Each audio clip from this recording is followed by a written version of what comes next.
Good morning Lahore, जुम्मा मुबारक जनाब। एक नए दिन और एक नई सुबह के साथ मैं हूँ आपकी होस्ट मुनीबा आसिफ और आप देख रहे हैं अपना पसंदीदा प्रोग्राम जागो लाहौर। मैं बिल्कुल ठीक ठाक हूँ, इस उम्मीद और इस दुआ के साथ कि आप लोग भी जहाँ कहीं होंगे ठीक ठाक होंगे, एक अच्छी और पुरसुकून ज़िंदगी भी गुजारने की कोशिश कर रहे होंगे और सुहाने मौसम से खूब लुत्फ अंदोज भी हो रहे होंगे। रात को तो हम ये सोच कर सोए थे कि सुबह उठेंगे, आराम से कामों पर जाएंगे और बड़ा अच्छा हमारा दिन गुजरेगा, लेकिन मौसम के हवाले से अगर देखा जाए तो महंगाई का जो मौसम है वो अच्छा नहीं है। सुबह जो उठते ही आग बगोला हुए हैं हम लोग कि रातों रात ऐसी कौन सी मजबूरी आ गई कि हुकूमत को रातों रात ही जो है पेट्रोल महंगा करना पड़ा और 8 रुपए से ज़्यादा जो है उसमें इजाफा कर दिया गया है। समझ नहीं आ रही कि क्या मसला हुआ है, लेकिन फिर भी हमने आज का जो दिन का आगाज़ है बड़े अच्छे तरीके से करना है क्योंकि जुम्मे का दिन है, बाबरकत वाला दिन है और इस दिन की बहुत सारी फजीलत भी बयान की जाती है। और हम भी अपने दिन का आगाज़ जनाब एक खूबसूरत हदीस मुबारक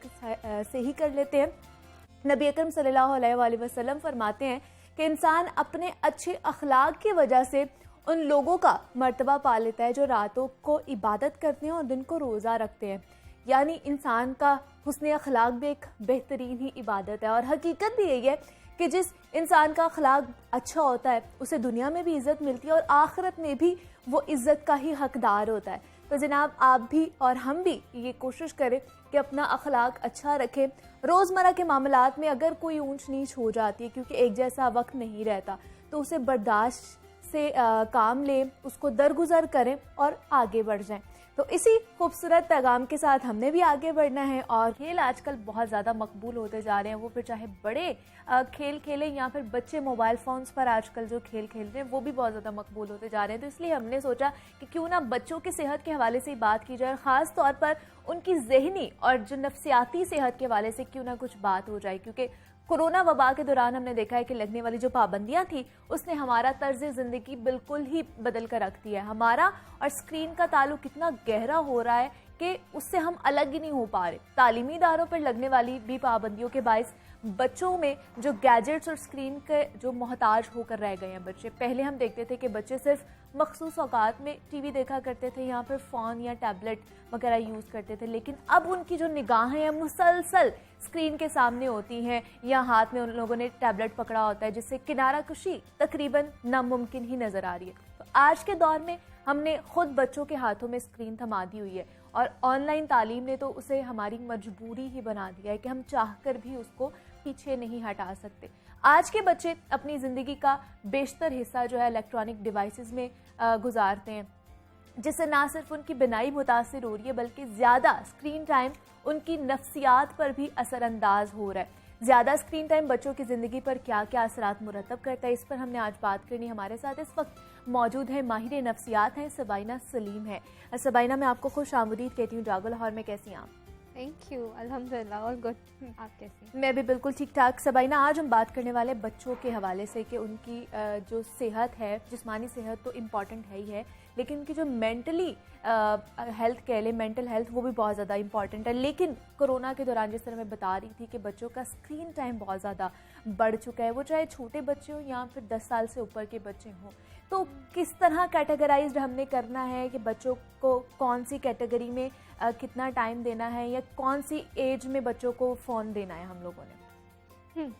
बच्चों की जब बात आती है तो इनकी ग्रोथ इतनी फास्ट होती है ना कि हमने, और इनकी डेवलपमेंट की जो स्टेजेस हैं उनको हमने मुख्तलिफ डिविजन्स में आप कह सकते हैं बांट रखा है साइंटिफिकली।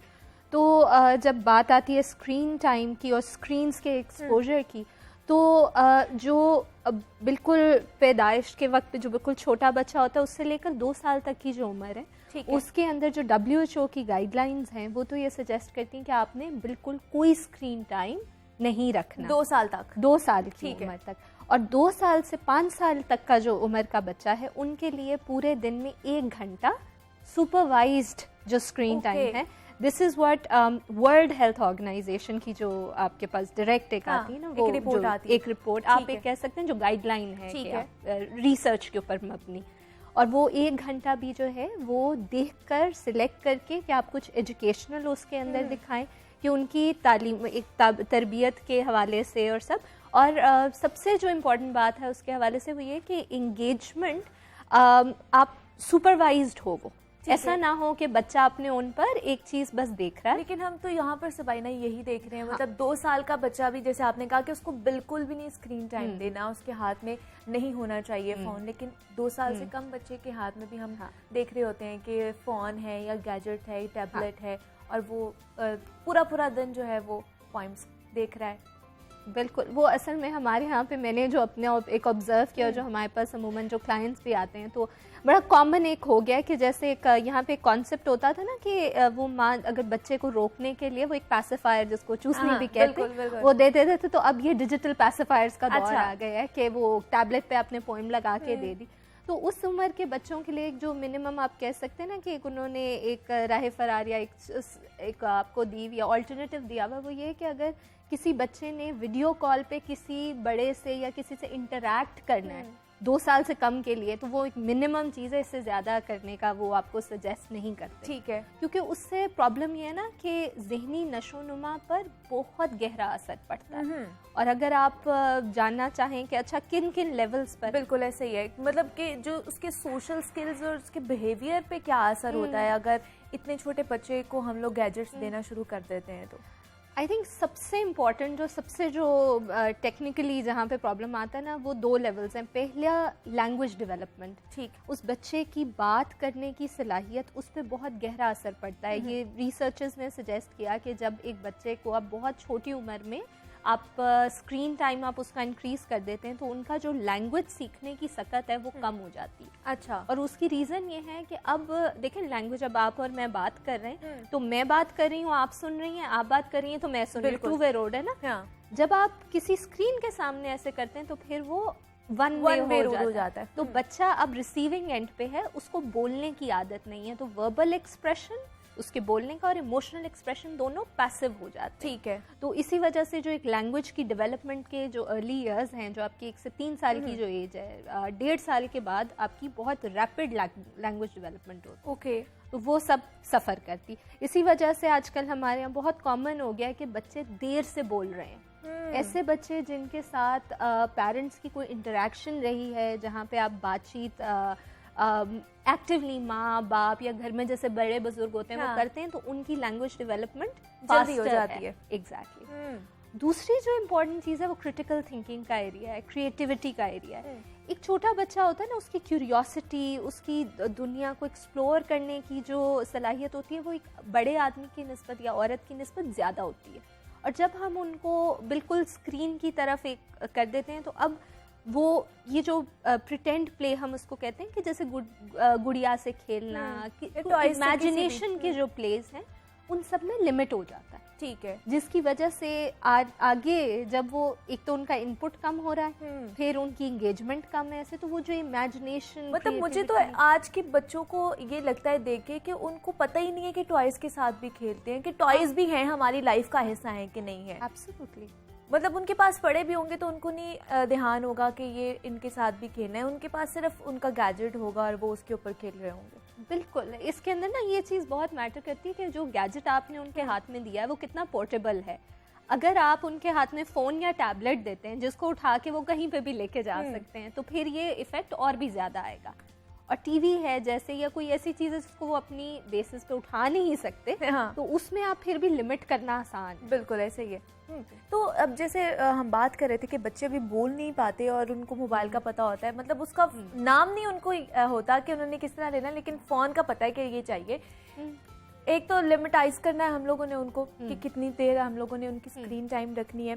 दूसरा, 2 साल से ऊपर अगर बच्चा है तो उसकी फिर क्या टाइमिंग है कि कितनी देर उसको रखें और किस तरह का कंटेंट उन्हें दिखाना चाहिए। पहले टाइम की बात करते हैं। आई थिंक टाइम तो जो अगेन जो गाइडलाइन है वो तो ये कहती है दिन में 1 घंटा और सुपरवाइज्ड, जो 2 से 5 साल का बच्चा है। अब 2 से 5 साल का बच्चा ये है जो कि अभी स्कूल नहीं जाता ना, बिल्कुल, तो वो जो हम ऑनलाइन क्लासेस की बात करें, कोविड में बहुत चेंजेस आई हैं और ये जो छोटे बच्चे हैं उनको भी घर में ज़्यादा महसूस वो हो गए। तो उनके लिए अगर आप कर भी रहे हैं, अगर जैसे कुछ आप इसको बढ़ाना भी चाहें, बिकॉज ये कोविड से पहले का टाइम है, तो जो चीज़ ऑप्शनल नहीं है वो ये है कि आप सुपरवाइज्ड उनको दिखाएं जो भी दिखा रहे हैं। और कौन सा दिखाना मटेरियल वो बेहतर है, वो एजुकेशनल स्टफ है। ठीक, इस तरीके का जो कि बच्चों के लिए ही खास तौर पे बनाया गया और उसके बनाने का कोई मकसद हो।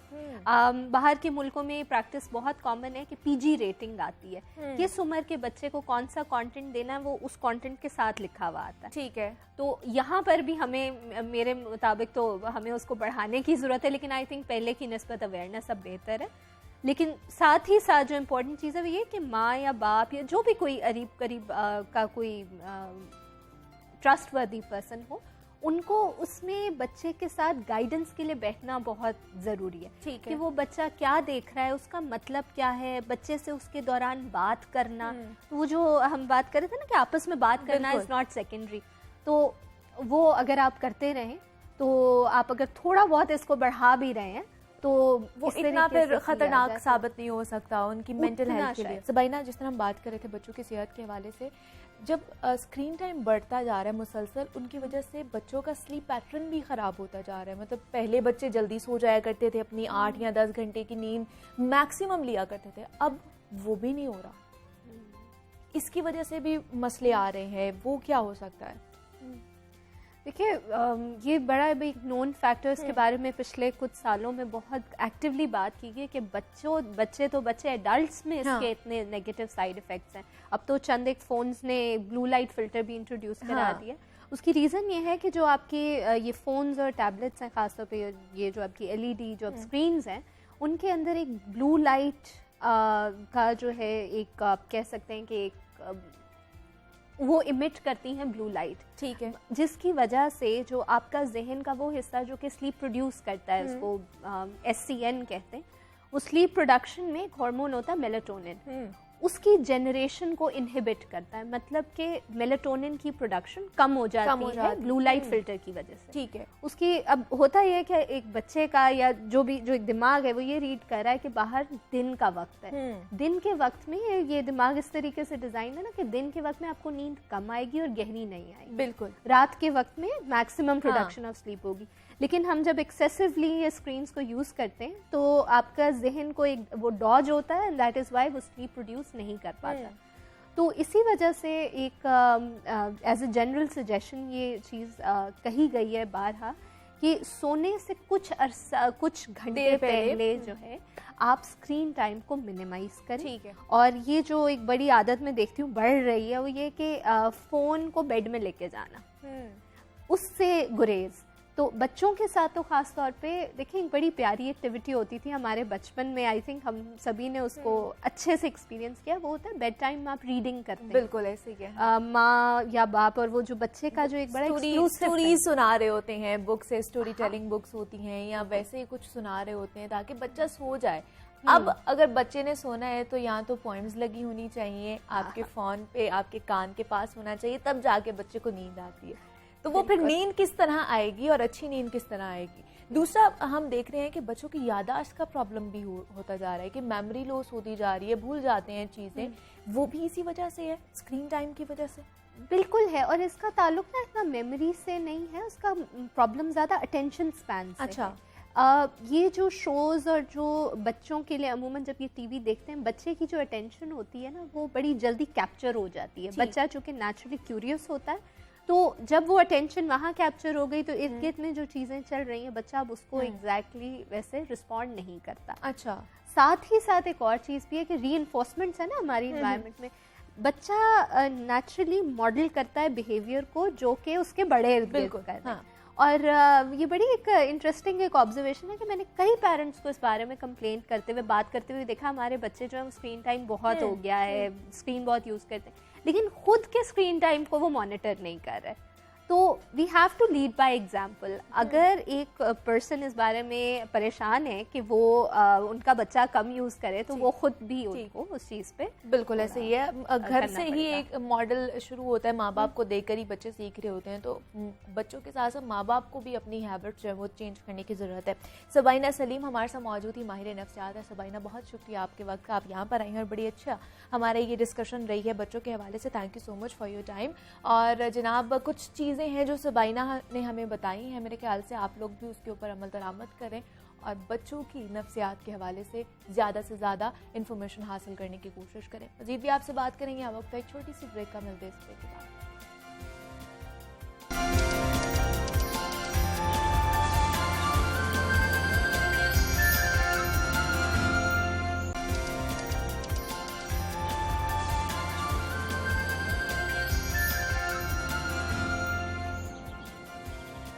वेलकम बैक टू जागो लाहौर। जनाब, आप कुछ बात सेल्फ केयर के हवाले से भी कर लेते हैं, और जिस तरह हमें मज़ा आता है कि हमारी स्किन बड़ी अच्छी होनी चाहिए, हसीन लगे, हम लोग खूबसूरत लगे, और इसी तरह इंसानी बाल जो है वो भी कुदरत का एक बहुत ही हसीन तोहफ़ा है हमारे लिए, और हम सबकी ख्वाहिश होती है कि हमारे बाल भी बड़े अच्छे नज़र आए, मजबूत हों, और बालों के मुख्तलिफ स्टाइल जब हम बनाते हैं तो हमारी लुक चेंज हो जाती है। तो इसलिए मर्द और औरतों में यकसा तौर पर बालों को खूबसूरत बनाने की जो तगदो है वो चलती ही रहती है, लेकिन हमारी जो डेली की रूटीन है या फिर दीगर कई वजूहात ऐसी हैं कि उनकी बना पर जो बालों का गिरना है वो एक आम मसला बनता जा रहा है। गंजेपन का शिकार अफराद इस महरूमी को दूर करने के लिए हेयर ट्रांसप्लांट और PRP ट्रीटमेंट का सहारा लेते हैं, लेकिन अब इस शोबे में भी अताइयों और नातजुर्बाकार जो लोग हैं उनकी बहुतात हो चुकी है, जो इंसानी सेहत और जज्बात के साथ खेल रहे हैं, और उसके साथ साथ बहुत से लोगों को मौसम सरमा में या जैसे ही वेदर चेंज होता है तो बालों और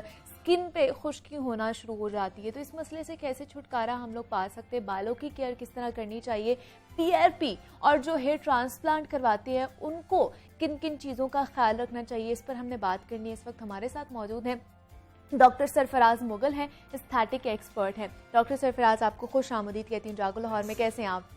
ठीक है, बिल्कुल ठीक ठाक।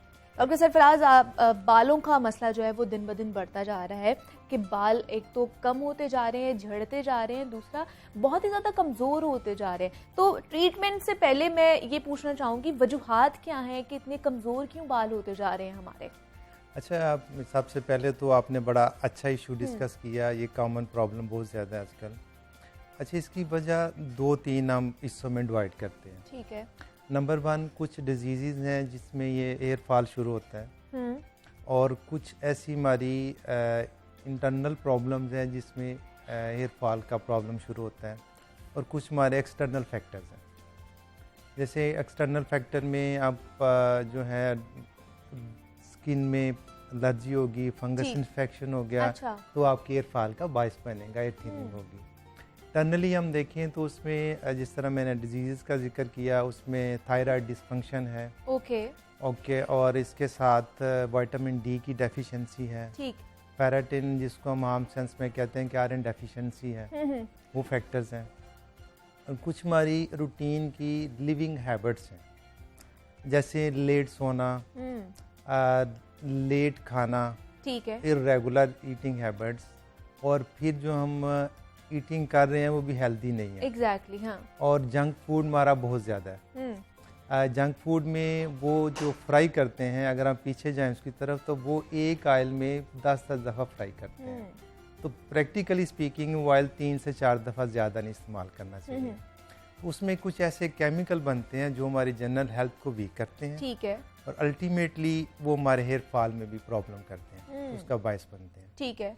तो इसमें अगर हम ये चीज़ें सारी डिस्कस करते हैं, तो जब तक ये चीज़ें हम करेक्ट नहीं करेंगे तो हम जितने भी प्रोसीजर कर लें वो ठीक नहीं हो सकता। और ये जो गंजापन है या बाल कमज़ोर हो जाते हैं, ये जेनेटिक्स में भी हो, जीन्स में भी हो सकता है? मतलब कुछ लोग ऐसे हैं जिनका जेनेटिकली डिटरमाइंड है। अच्छा। अगर आप उनके देखें तो 3-4 बाई इकट्ठे आ रहे होंगे, सारे आपको गंजे नजर आ रहे हैं।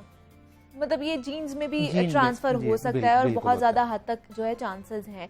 तो फिर इसके अगर ट्रीटमेंट पे अब आ जाएं, कॉज तो हमने पता कर ली कि कौन कौन से हो सकते हैं।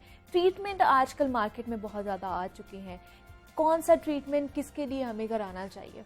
अच्छा, अगर तो जेनेटिक डिसऑर्डर है तो फिर हम कुछ ट्रीटमेंट से उसका हेयर फॉल हम लेट कर सकते हैं, ख़त्म नहीं कर सकते। अच्छा, ठीक है। उसके लिए हम जब ट्रीटमेंट में जाएंगे तो हेयर ट्रांसप्लांट है। अब उसमें रोबोटिक हेयर ट्रांसप्लांट भी पाकिस्तान में हेयर अवेलेबल है, जिसको हम हार्ट्स आई ब्रेन रोबोटिक्स कहते हैं। खुद पाकिस्तान में फर्स्ट टाइम अवेलेबल है। अच्छा, अब अगर हम बात करें रूटीन की, जो कॉमन प्रॉब्लम है वो हेयर फॉल है और हेयर थिनिंग है। उसके लिए हमारे पास जो पहला अवेलेबल था वो PRP है। ओके। PRP में क्या करते हैं कि उसी क्लाइंट का ब्लड लेके उसमें से हम सेल्स और सीरम लैदा करते हैं। ठीक है। और उसको प्रिपेयर करके उसके मुख्तलिफ एरियाज़ में जो हेयर फॉल है वहाँ पे उसको इंजेक्ट करते हैं। अच्छा, ये एक रूटीन की ट्रीटमेंट है। इसके लिए आपको जो आपने पहले बात की कि आप आइडेंटिफाई करें कि आप एस्थेटिक एक्सपर्ट के पास जा रहे हैं या किसी क्वैक के पास जा रहे हैं। वो आपकी हेल्थ से भी खेलेंगे और आपकी जो ब्लड है उसके साथ भी कुछ ना कुछ वो स्टरलाइजेशन को डिस्टर्ब करेंगे। अच्छा, ये आप डेफिनेटली ज़रूर कंसिडर किया करें। और इसके साथ आपने अगर देखना है तो लेटेस्ट टेक्निक्स में बात करूं, उसमें PRF है, प्लेटा रिच फाइब्रिन, वो उससे लेटेस्ट है, उसके बहुत अच्छे रिजल्ट हैं।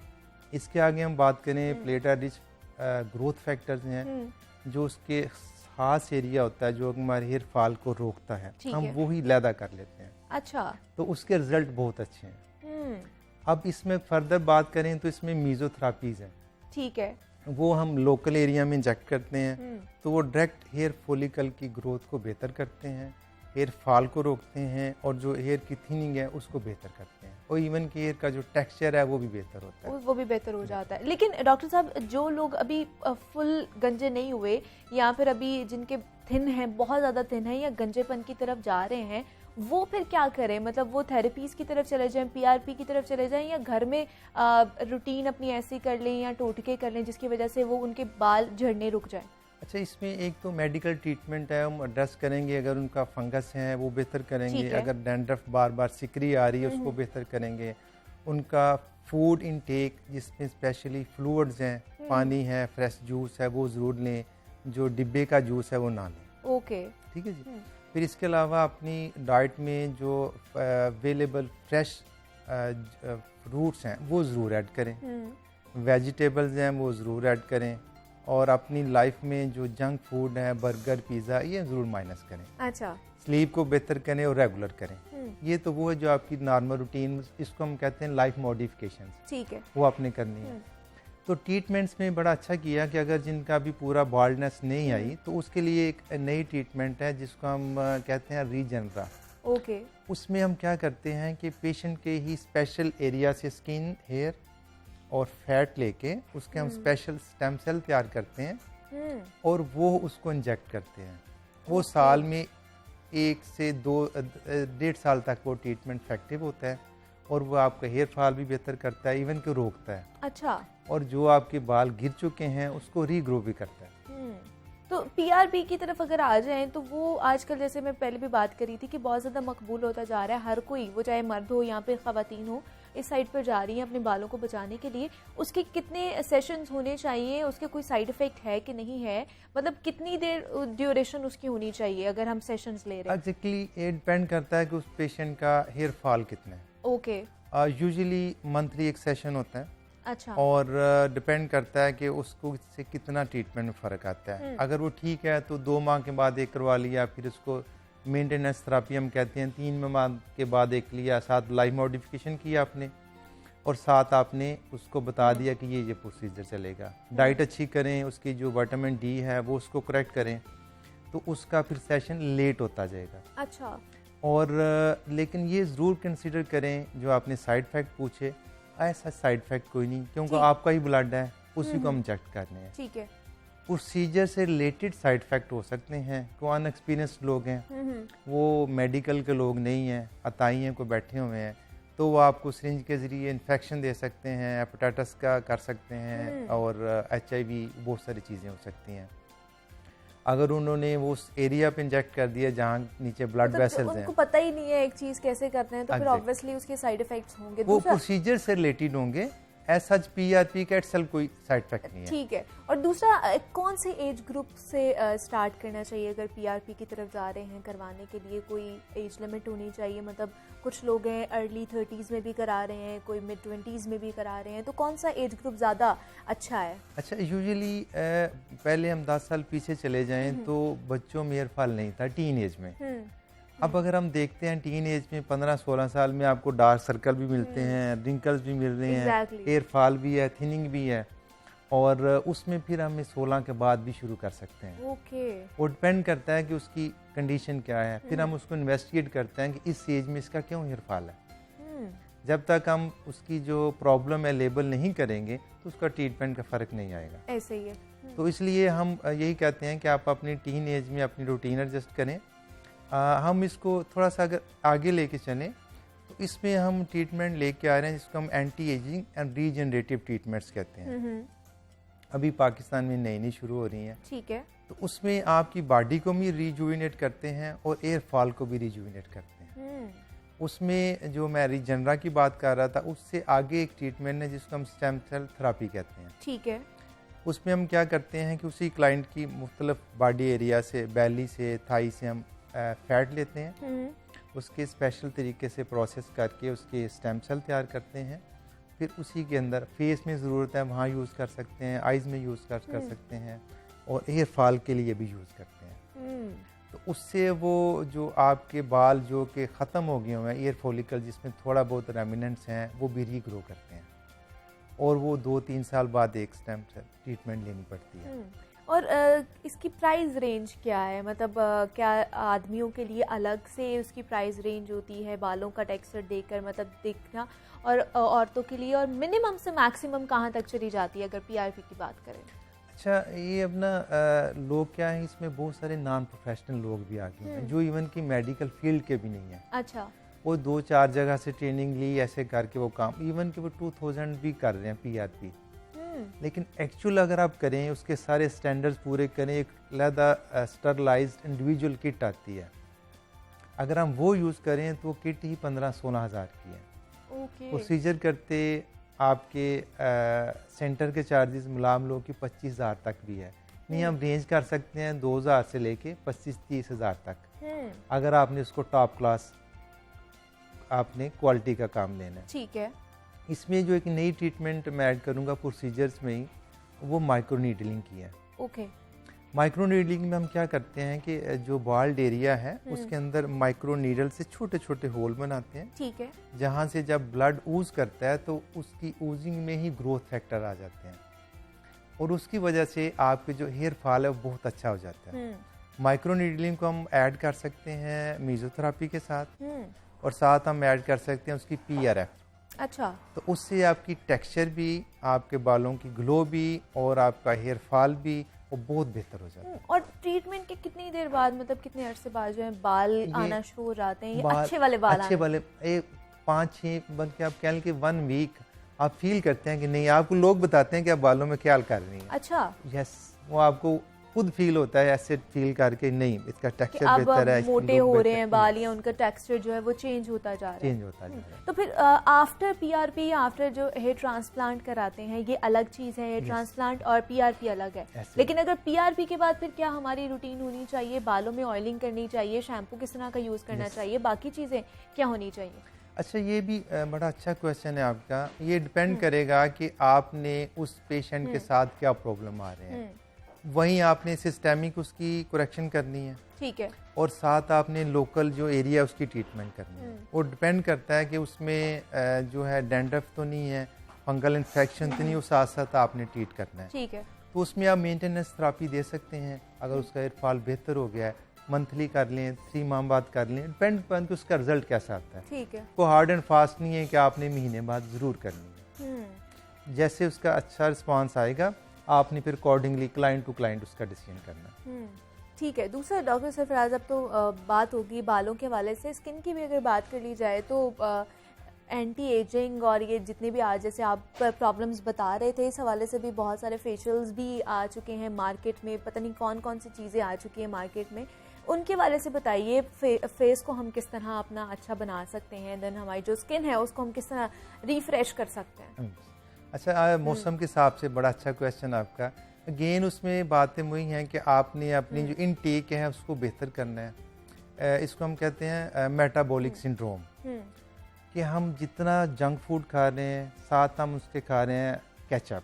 केचप में प्रिजर्वेटिव्स हैं, जिसमें आम जो कॉमन है नाइट्रेट्स हैं। ठीक। नाइट्रेट्स क्या करते हैं, हमारी बॉडी में फ्लूइड जितना हम पानी पीते हैं वो रिटेन करते हैं।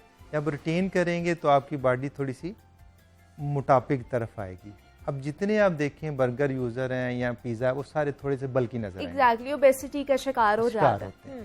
जब वो रिटेन करेंगे तो स्किन हमारी बॉडी का सबसे बड़ा ऑर्गन है, सर से लेके पाँव तक, तो सबसे ज़्यादा इफेक्ट इस पे आएंगे। तो हमारे हाथ पाँव और फेस एक्सपोज एरिया, तो सबसे ज़्यादा इफेक्ट यहीं पे आता है। एग्जैक्टली लेकिन अब हम देखते हैं कि पहले हाथों से मसाज वगैरह हुआ करते थे, फेशियल्स वगैरह हुआ करते थे, अब जो है टूल्स यूज होना शुरू हो गए। तो उनके क्या साइड इफेक्ट्स हो सकते हैं, क्योंकि हर किसी की जो स्किन है वो अलग है। अच्छा, इसमें बड़ी मज़ेदार बात यह है कि इसमें मैं रिकमेंड ये करता हूँ कि आप हाइड्रा फेशियल करवाएं। ठीक। उसकी लेटेस्ट टेक्निक है, that's hydra facial with dermabrasions. Okay. वो आपकी स्किन को रिजुविनेट भी करती है, सबसे पहले क्लिनजिंग करती है, फिर एक्सफोलिएट करती है, फिर हाइड्रेशन करती है। तो उससे आपकी फेस को अपलिफ्ट भी मिलता है, ग्लो भी मिलता है और रिजुविनेशन भी आती है। उसमें जो इम्पोर्टेंट बात है, जब भी आप जाएं उनसे पूछेंगे आप सीरम कौन से यूज़ करते हैं। अच्छा। फिर आपकी जो टिप है वो हर क्लाइंट के लिए जो आगे हाइड्रा फेशियल करने के लिए हम यूज़ करते हैं, कॉटेज उसका हर क्लाइंट के लिए डिफरेंट होता है और ज़्यादा सिंगल यूज़ है। वो क्या करते हैं, एक ही लगा हुआ है, वो जब तक चलता है वो चलाते रहते हैं, ना उसको ऑटोक्लेव करते हैं, ऑटोक्लेव नहीं, स्टरलाइज भी नहीं करते, उसको सैनिटाइज भी नहीं करते। सर्टिफाइड जो है डॉक्टर्स के या डर्माटोलॉजिस्ट या जितने भी एस्थेटिक एक्सपर्ट हैं उनके पास जाना बड़ा ज़रूरी है, वरना आपका बाल भी ख़राब हो सकते हैं और स्किन और भी ज़्यादा ख़राब हो सकती है। डॉक्टर सरफराज मुगल हमारे साथ मौजूद थे, एस्थेटिक एक्सपर्ट हैं। डॉक्टर सरफराज, बहुत शुक्रिया आपके वक्त का, आप यहाँ पर आए हैं और इस हवाले से मुझे इजाज़त दीजिए। अपना बहुत सारा ख्याल रखिएगा। अल्लाह हाफ़िज़।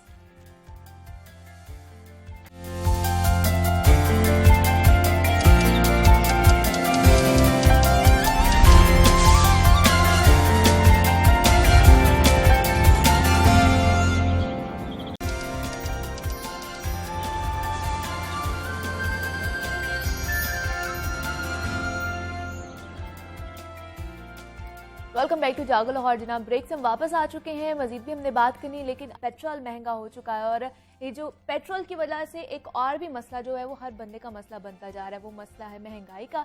और महंगाई का जो जिन है वो हर चीज़ को अपनी लपेट में लेता ही जा रहा है। तो महंगाई के हवाले से मजीद भी बात करेंगे। इस वक्त हमारे साथ नुमाइंदा लाहौर न्यूज़ अब्दुल कादिर मौजूद है, उनसे जानते हैं कि रात की तारीकी में जो पेट्रोल महंगा किया गया है क्या वजह बनी है। क्या दिन का उजाला कुछ कहता था, इसकी वजह से जो है रात की तारीकी में पेट्रोल महंगा किया गया? अब्दुल कादिर, क्या आपके पास इंफॉर्मेशन है कि रात की तारीकी में क्यों ये पेट्रोल महंगा किया और तारीख साज जो है ये महंगाई हो चुकी है? बिल्कुल, रात की तारीकी में इसलिए जो है वो पेट्रोल की कीमतों में इजाफा किया गया और पेट्रोल की कीमतें को जो नई कीमतें हैं वो जो रात 12 बजे के बाद की गई हैं, ताकि 5 तारीख से जो है उस पर अमल दरामद हो। और एक तो यह है कि हुकूमत आवाम को बताना चाहती है कि 24 घंटे काम कर रहे हैं, रात की तारीकी में भी जो है वो नोटिफिकेशंस और नई कीमतों का इतलाक जो है वो हो सकता है। और सरप्राइज़ जो है वो शायद आवाम को दिया है कि सबके लिए सरप्राइज़ था। अभी मैं जो है वो पेट्रोल पंप से सर्वे वगैरह भी करके हैं, तो लोगों को पता ही नहीं है कि पेट्रोल की कीमत में इजाफा हो चुका हुआ है। और हैरान कुन तौर पर 30 अक्टूबर को जो समरी पेट्रोलियम डिवीज़न को भिजवाई गई थी, ज़राए के मुताबिक उसमें 6 रुपये 50 पैसे फ़ी लीटर पेट्रोल की कीमतें बढ़ाने की सिफारिश की गई थी।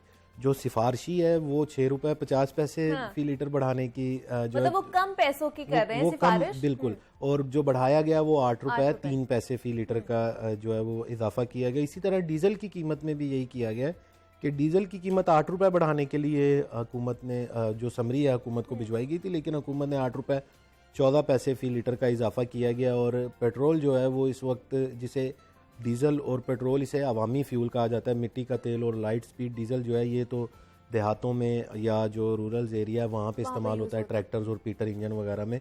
लेकिन जो शहरों में और सड़कों पे सबसे ज़्यादा जिसे कहा जाता है अवामी फ्यूल, वो पेट्रोल और डीज़ल है। और लोग जो हैं वो खासा नाला है और लोगों का पारा जिसे कहते हैं ना कि अब वो शायद हाई हो चुका हुआ है कि जो पेट्रोल 146 रुपये के जो है वो ज़्यादा कीमतों पर है, क्योंकि 145 रुपये 82 पैसे का जो हुकूमत ने नर्ख दिए हैं वो एक्स डिपो है। और उसके ऊपर जो ट्रांसपोर्टेशन है वो भी अवाम ही अदा करेगी, ना तो पेट्रोल पंप मालिक अदा करेगा, ना ऑयल मार्केटिंग कंपनी, ना हुकूमत अदा करेगी।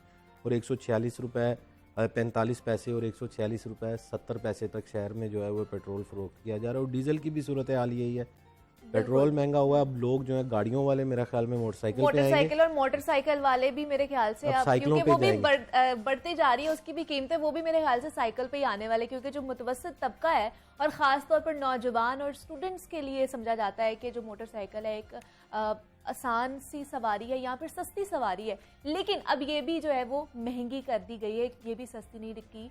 और अगर ये कहा जाए कि मोटरसाइकिल की कीमतों को भी पर लग गए हैं तो गलत नहीं होगा। और मोटरसाइकिल साज कंपनियों ने भी कीमतों में एक मरतबा फिर 5,000 रुपए तक का इजाफा कर दिया। ना सिर्फ मोटरसाइकिलों की कीमतों में इजाफा हुआ है, बल्कि उनके जो स्पेयर पार्ट्स हैं उनकी कीमतों में भी कई गुना इजाफा हो चुका है। तो कीमतों में इजाफे की वजूहात क्या है और नई कीमतों का तयन कैसे किया जाता है, और अब दोबारा क्या मज़ीद भी बढ़ने वाली हैं क्योंकि जो है पेट्रोल दोबारा से महंगा हो गया है, तो क्या सिचुएशन रहेगी, इस हवाले से हमने बात करनी है। हमारे साथ इस वक्त मौजूद हैं तनवीर अहमद शेख साहब, हैं साबिक executive committee member Pakistan automotive manufacturers association है। सर मैं आपको खुश आमदीद कहती हूँ जागो लाहौर में, कैसे हैं आप? शुक्रिया जी, सबसे पहले तो आपका बहुत शुक्रिया लाहौर न्यूज़ में मुझे बुलाने का, और साथ में आपने जैसे मेरा तारुफ कराया तो थोड़ा सा मैं इसमें मजीद इजाफा कर दूँ कि I am also the former EC member of Lahore chamber of commerce, ठीक है, और अभी recently I am the existing convener of the auto committee federation of Pakistan. ठीक है। और सर जैसे हम महंगाई की बात कर रहे थे कि महंगाई जो है वो बढ़ती ही जा रही है और मोटरसाइकिलें भी जो है वो आवाम की क़ुव्वत ख़रीद से बाहर होती जा रही हैं, तो इस पे क्या कहेंगे आप?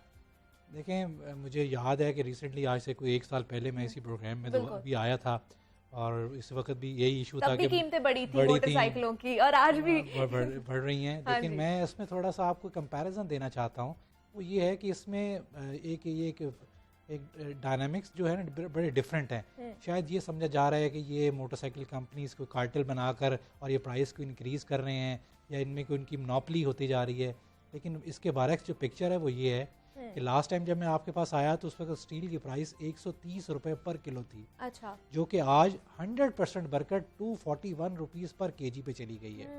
इसी तरह अगर आप, क्योंकि आप मोटरसाइकिल में देखें तकरीबन 800 आइटम्स बनकर मोटरसाइकिल बनती है, 800, उसमें एक एल्युमिनियम सेक्टर का भी बहुत बड़ा हाथ है। एल्युमिनियम जो है वो लास्ट ईयर जब था तो 130 रुपए था, जो कि आज 550 रुपए पे पहुंच चुका हुआ है। हालांकि एक मोटरसाइकिल में जो है तकरीबन 3,500 से 4,000 रुपए का तो खाली एल्युमिनियम आइटम्स में जो है फ़र्क आ गया। अच्छा। अभी आप बाकी कमोडिटीज़ की बात करेंगी तो प्लास्टिक महंगा हो गया, आपका जो है वो कॉपर महंगा हो गया, फिर इसके साथ साथ जो इंटरनेशनली एक आप देखें कि डॉलर भी तो देखें कहाँ से कहाँ चला गया, कहीं ना कहीं तो उसकी एडजस्टमेंट होनी है। फिर इसके साथ साथ जो चाइना में जो शिपिंग कंपनीज का बहुत बड़ा एक इशू हम लोग को आया कि जो पहले कंटेनर पहले $800 या $1,200 में चाइना से चलता था, अब वही कंटेनर $9,000 में चलता है। और फिर उसके साथ साथ उनकी जो है वो शिपमेंट्स में इतनी डिले हैं कि जिससे आपकी सप्लाई चेन भी बहुत मुतासर होती है। लेकिन सर कुछ कंपनियों ने जो मैन्युफैक्चरर्स कंपनीज हैं मोटरसाइकिलों की, उन्होंने तो एक साल में 7 मरतबा इजाफा किया है कीमतों में। देखिए मेरे पास तो पूरा रिकॉर्ड है, अगर मैं आपको दिखाना चाहूँ कि हर महीने जो भी स्टील की प्राइसेस हैं वो बढ़ जाती हैं, हर 10 दिन के बाद जो है एल्युमिनियम की प्राइसेस बढ़ जाती हैं। हालांकि हम गवर्नमेंट अथॉरिटीज़ के पास गए, हमने उनको जाकर ये बताया कि देखें पाकिस्तान में इस वक्त सिर्फ 2 जो है प्रॉपरली स्टील मिल्स काम कर रही हैं, जो कि इनफ नहीं है। हमें अल्टीमेटली फिर इंपोर्ट की तरफ जाना पड़ता है, और इंपोर्ट के अंदर के भी डायनामिक्स ये हैं कि चाइना ने पहले अपनी स्टील इंडस्ट्री को रिबेट दिया हुआ था। अच्छा। और अब उल्टा उन्होंने उसके ऊपर टैक्स लगा दिया है, तो अल्टीमेटली पीछे से अब इंपोर्ट भी महंगी हो गई है। इसके लिए हमने बड़ी गुजारिशात गवर्नमेंट से की कि इस वक्त पाकिस्तान स्टील मिल का जो है एक्टिव होना बहुत जरूरी है। उसकी बंदिश की वजह से भी उसकी बंदिश की वजह बहुत मसाइल है, क्योंकि सिर्फ 2 कंपनीज ऑलरेडी काम कर रही हैं। ठीक है। उनकी इतनी कैपेसिटी नहीं है कि वो पूरे मुल्क को जो है ना वो लेके चल सके, और अल्टीमेटली ये शॉर्टेज जो है ये बढ़ती जाएगी, कम नहीं होगी। अच्छा। क्योंकि आप देखें इसके साथ साथ 4 व्हीलर भी तो जो है ना इंडस्ट्री ग्रो की है, तो अल्टीमेटली कंजम्पशन बढ़ी है, और पीछे से सप्लाई चेन के इशू की वजह से हर वक्त शॉर्टेज है, और फिर उनकी भी एक मोनोपोली कायम हो रही है। बिल्कुल। और अब्दुल कादिर, आपने जैसे सर की बात सुनी है, हमें बताइए कि कीमतें बढ़ने का मैकेनिज्म क्या होता है, कि किस तरह प्रोसेस क्या होता है, कि अगर कीमतें बढ़ रही हैं तो जो एसोसिएशन है वो तो कर रही है, तो क्या हुकूमत भी इसमें अपना कोई अमल दखल दिखाती है? नहीं, हुकूमत का कोई अमल दखल नहीं है। जो व्हीकल्स की जो प्राइसेस हैं, जिसमें चाहे मोटरसाइकिल हो, गाड़ी हो, रिक्शा हो, ट्रक हो, इसकी कीमतें जो है वो हुकूमत रेगुलेट नहीं करती। और दूसरा ये है कि हुकूमत का काम ये है कि पाकिस्तान स्टील मिल बंद करना। अच्छा। ताकि जो है वो जो स्टील प्रोडक्ट्स हैं उनकी कीमतें जो है बढ़ जाएं। अब सिर्फ पाकिस्तान स्टील मिल बंद होने की वजह से ना सिर्फ मोटरसाइकिलों की कीमतों में इजाफा हुआ है, रिक्शों की कीमतों में इजाफा हो चुका है, वो स्टील की हर आइटम जो है वो महंगी हो चुकी हुई है, जो तामीराती सरिया है वो महंगा हो चुका हुआ है। और जिस तरह तनवीर साहब बता रहे थे कि अभी गाड़ियों की काफ़ी कंजप्शन जो है बढ़ी है, मोटरसाइकिलों की कंजप्शन बढ़ी है, क्योंकि आबादी के बढ़ने के साथ साथ जो है वो लोग जो है सस्ती सवारी जिसे समझा जाता है वो मोटरसाइकिल है, लेकिन मेरा ख्याल है कि अब इनकी कंजप्शन कम हो जाएगी क्योंकि पेट्रोल जो है वो तकरीबन 150 रुपए तक तो 150 रुपए तक पहुंच चुका हुआ है, और इसका भी मजीद बढ़ना है। मतलब कि अगर ये कहा जाए कि ये पेट्रोल यहीं पे स्टे कर जाएगा, मेरा नहीं ख्याल यहाँ पे स्टे करेगा, क्योंकि डॉलर की कीमतें जो है वो किसी के कंट्रोल में नहीं है, और डॉलर को मजीद जो है वो अपन हुकूमत छोड़ने जा रही है कि अपनी कीमत जो है वो खुद ही तय करे कि किस कीमत पे जो है वो पाकिस्तानियों को डॉलर मिलेगा। अच्छा। और अगर इंटरनेशनल मार्केट में पेट्रोल की कीमतों के हवाले से बात की जाए तो इंटरनेशनल मार्केट में तो 2018 की कीमतें हैं तकरीबन $80 पर बैरल जो है वो कीमतें, लेकिन डॉलर की डिफरेंस की वजह से ये कीमतें बढ़ी हैं, और दूसरा फ्रेड की कीमतों की वजह से, जिसे ट्रांसपोर्टेशन कहा जाता है, उसकी कीमतों में भी जो है वो इजाफा हुआ है। अब मोटरसाइकिल की कीमतों के हवाले से आवाम से जब पूछा जाए कि गरीब की सवारी, वो कहते हैं ये गरीब की सवारी नहीं है, हाँ। क्योंकि जो सबसे छोटा जो इंजन है मोटरसाइकिल की कैपेसिटी में, इंजन कैपेसिटी के हिसाब से मोटरसाइकिल की जो है वो कीमतें तय होती हैं। जो सबसे छोटा इंजन है वो 70 सीसी है। 70 सीसी मोटरसाइकिल की जो ब्रांडेड कंपनी है वो 1 लाख रुपए तक दे रही है। ये वही 70 सीसी मोटरसाइकिल थी जो कभी 60, 65 और 67 रुपए में मिलती थी। और जो ब्रांडेड कंपनियां नहीं हैं, जिन्हें चाइनीज़ कंपनियां भी कहा जाता है, उनकी कीमत जो 40 से 45 हज़ार रुपये थी, अब वो जो है वो 70 हज़ार तक पहुंच चुकी हुई है। तो आवाम की कुव्वत ख़रीद से तो बिल्कुल बाहर है। आवाम 400 रुपए का घी खरीदे या 70 हज़ार की लाख रुपए की मोटरसाइकिल खरीदे, 150 रुपए की चीनी खरीदे या 150 रुपए का पेट्रोल खरीदे। चीनी तो फिर जो है वो घर में जो बच्चे हैं वो तो दूध पीने शीरखोर बच्चे, वो तो चीनी के बगैर नहीं पीते। इसी तरह आटे की कीमतें देखें। हाँ। अब्दुल कादिर, जैसे आप डॉलर की बात कर रहे हैं कि डॉलर की कीमतें भी जो है वो मुस्तहकम नहीं है, बढ़ती जा रही हैं, तो सर डॉलर का रेट इन सब चीज़ों पर कितना असरअंदाज होता है? मतलब जो स्पेयर पार्ट्स हैं वो क्या बाहर से आते हैं और क्या यहाँ पर भी बनते हैं, अगर और कितना होता है इसका रेट का? ये आपका बड़ा वैलिड क्वेश्चन है। एक्चुअली इसमें ये होता है कि बेशुमार चीज़ें जो है ऑब्वियसली इतना रॉ मटेरियल है, वो तो आपके हमारे पास इसका सोर्स नहीं है। अच्छा, हमें अल्टीमेटली रॉ मटेरियल तो सारा आउट ऑफ कंट्री मंगाना होता है, मतलब मकामी सतह पर कुछ नहीं बनता, कुछ भी नहीं बनता। रॉ मटेरियल आपको हर जगह से बाहर से मंगाना है। ठीक है। उसकी वजह से एक बहुत बड़ा इशू आता है। आप देखें, हम लोग अक्सर बात करते हैं, जब तक हम कॉस्ट ऑफ डूइंग बिजनेस के ऊपर बात नहीं करेंगे और उसके ऊपर प्रॉपर्ली उसके लिए गवर्नमेंट हमारे लिए कोई ईज ऑफ डूइंग बिजनेस नहीं करेगी, तो हम इसको कैसे करें? अब आप ये देखें कि रात के अंधेरे में पेट्रोल का प्राइस जो बढ़ गया, तो अब अल्टीमेटली तो हमारी फ्रेट कॉस्ट भी तो बढ़ गई ना, कि जो हमने अगर अपनी डिलीवरीज देनी है, लोगों को उनके घर पे मोटरसाइकिल पहुंचानी है, तो अल्टीमेटली हमने भी तो वो उसमें उसी ट्रक में डीजल इस्तेमाल होना है, पेट्रोल इस्तेमाल होना है। तो अल्टीमेटली हम कहीं रुक नहीं पा रहे कि हम अपनी कॉस्ट को एक जगह रुक जाएं। यही हमारी गवर्नमेंट की अथॉरिटी से यही रिक्वेस्ट है कि जो भी एक दफ़ा इन्फ्लेशन आपने लेकर आनी है उसको एक जगह रोक दें, ताकि हम कई जगह एक जगह पे अपनी कॉस्ट को सेट कर सकें। अच्छा। और लोग कस्टमर भी हमारा जो है ना वो भी इस चीज़ को एक्सेप्ट कर ले। अभी हमारे लिए भी अपने कस्टमर को रोज़ एक जो है वो ये चीज़ को बताना कि भाई अब ये इशू हो गया, अब इसकी वजह से प्राइस बढ़ रही है। मतलब अभी मतलब वो प्राइस में आते हैं, उतने पैसे इकट्ठे करते हैं कि वो और ज्यादा बढ़ जाती है, फिर उन्हें और टेंशन आना शुरू हो जाती है। बल्कि मैं तो ये कहूँगा कि लकीली थोड़ा सा इस मोटरसाइकिल सेगमेंट में एक एज अ कस्टमर के लिए एक थोड़ा सा एज है, क्योंकि उसके पास दो अपॉर्चुनिटीज हैं। या तो वो हायर साइड पे चला जाए तो एक महंगी वाली चीज़ ले सकते हैं, वो भी अवेलेबल है, और अगर अब वो दूसरी साइड पे चाइनीज़ पे चला जाए तो एक सस्ती प्रोडक्ट स्टिल अभी अवेलेबल उसके पास क्वेश्चन है, क्योंकि चाइनीज़ का जो शेयर है मार्केट का वो भी अराउंड तकरीबन 66% है। ठीक है। तो ये एक अभी कस्टमर के पास चॉइस है कि वो वही भी जो है ना उसके ऊपर जा सकता है। लेकिन जैसे टैक्सेस की अगर बात की जाए तनवीर साहब, तो जो गाड़ियों के मैन्युफैक्चरर्स हैं वो कहते हैं कि हैवी जो टैक्स हैं उसकी वजह से गाड़ियों की कीमतों में इजाफा होता है, तो ये मोटरसाइकिलों की जो इंडस्ट्री है उस पर कितनी टैक्सेशन की छूट है या कितनी टैक्स? देखें, इसके ऊपर भी जो सेल टैक्स है उसका तो तकरीबन उसकी जो वैल्यू है, जो अमाउंट है वो सेम है। 17% सेल टैक्स इसके ऊपर भी है और गाड़ियों के ऊपर भी है।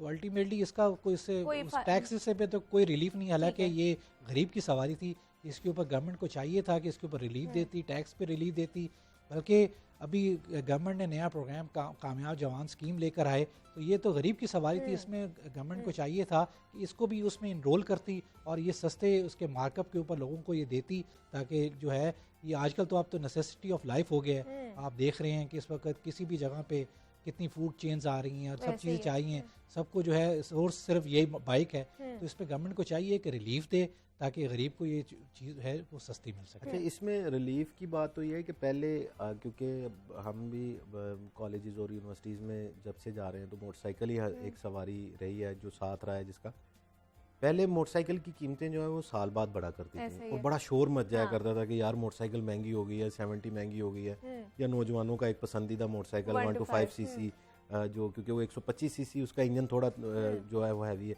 तो वो ये सोचते थे कि देखो यार मोटरसाइकिल जो है वो 52,000 से 53,000 की होगी या 54,000 की होगी।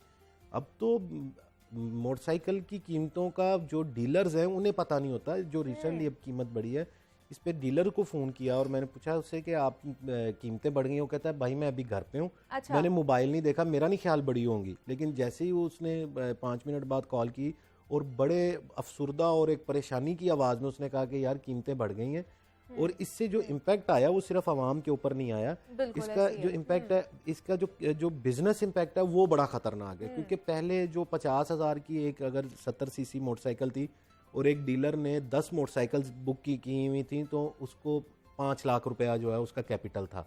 अब कैपिटल 5 लाख ही है, लेकिन उसको मोटरसाइकिल जो है वो 10 नहीं मिलेंगी, वो 5 मिलेंगी, क्योंकि 1 लाख रुपए की 70 सीसी मोटरसाइकिल हो गई है।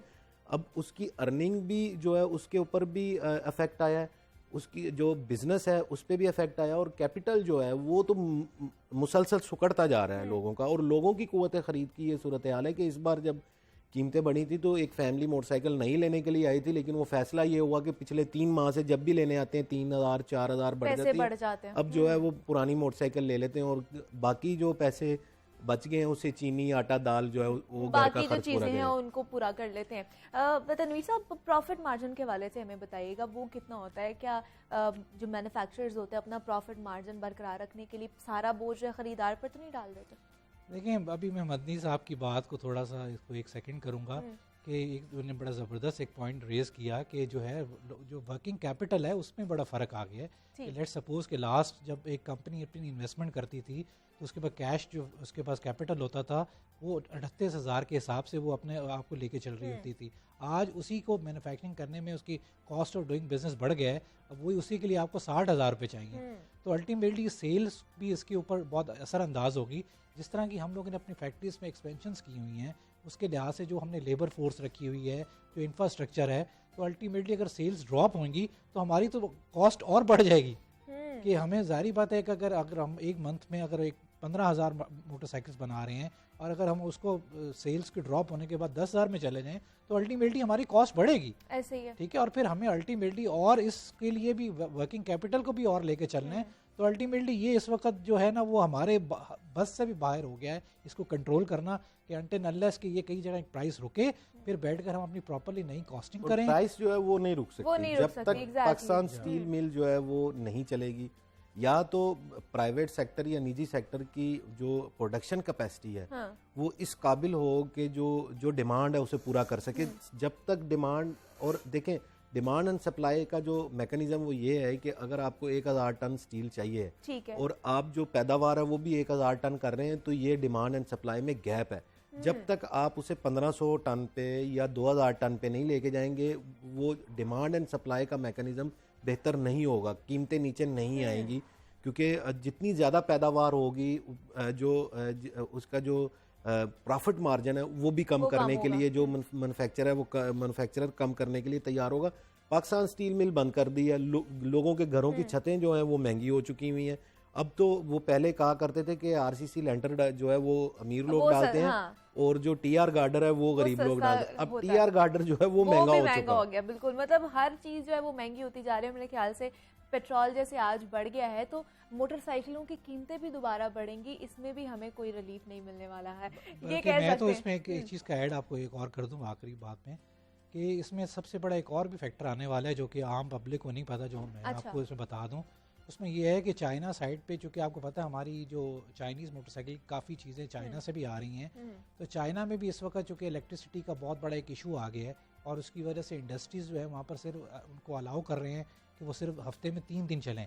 उससे जो है प्रोडक्शन का बहुत इशू है, आगे सप्लाई चेन बहुत ख़राब हमें नज़र आ रही है। मतलब हमने सिर्फ डराना ही है आवाम को, यही कह सकते हैं, उनको रिलीफ क्योंकि वर्ल्ड जो है ना तरफ से भी नहीं लेने देना। तनवीर अहमद शेख साहब हमारे साथ मौजूद है। सर बहुत शुक्रिया आपके वक्त का, आप यहाँ पर आए। और अब्दुल कादिर हमारे साथ मौजूद है। अब्दुल कादिर आपका भी बहुत शुक्रिया जनाब। जो सस्ती सवारी थी वो भी इस वक्त महंगी होती जा रही है और तनवीर साहब ने कहा आने वाले दिनों में भी इस हवाले से मजीद कुछ बैड न्यूज़ हमें सुनने को मिलेगी। मजीद भी आपसे बात करेंगे। यहाँ वक्त एक छोटी सी ब्रेक का मिलते हैं, इस ब्रेक के बाद।